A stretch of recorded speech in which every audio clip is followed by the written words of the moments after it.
আপনারা ইলেকশনের আগে পুলিশের প্রস্তুতির কথা বলা হয়েছে এবং পুলিশের আইজি মহোদয় বলেছেন যে আগামী মাস থেকে 1.5 লক্ষ পুলিশের ট্রেনিং হবে ইলেকশনের বিষয়ে সেপ্টেম্বর থেকে, আগামী মাসটা সেপ্টেম্বর, অক্টোবর এবং নভেম্বরে 1.5 লক্ষ পুলিশের নির্বাচন বিষয়ে তাদেরকে ট্রেনিং দেওয়া হবে। তারপরে ইলেকশনকে সামনে রেখে আপনারা জানেন যে প্রচুর ডিসইনফরমেশন অলরেডি সার্কুলেট শুরু হয়েছে, সামনে এইটা আরও ইন্টেন্সিফাই করবে। তো এইটাকে সামনে রেখে ন্যাশনাল ইনফরমেশন একটা সেন্টার, যেখানে আমরা খুব দ্রুততার সাথে এই ডিসইনফরমেশনগুলোকে আমরা ডিবাঙ্ক করতে পারবো, সেইটার একটা ক্রিয়েট করার চিন্তাভাবনা হচ্ছে এবং এইটা নিয়ে অনেক বিশদ আলোচনা হয়েছে। চিফ অ্যাডভাইজার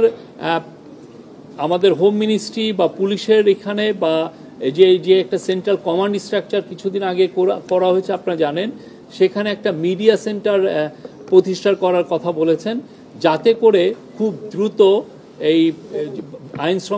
আইন শৃঙ্খলা সংক্রান্ত যে কোনো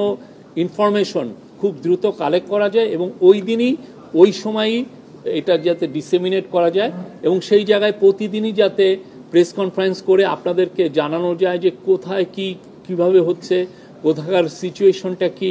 এই প্রত্যেকটা বিষয় এবং খুব দ্রুততার সাথে।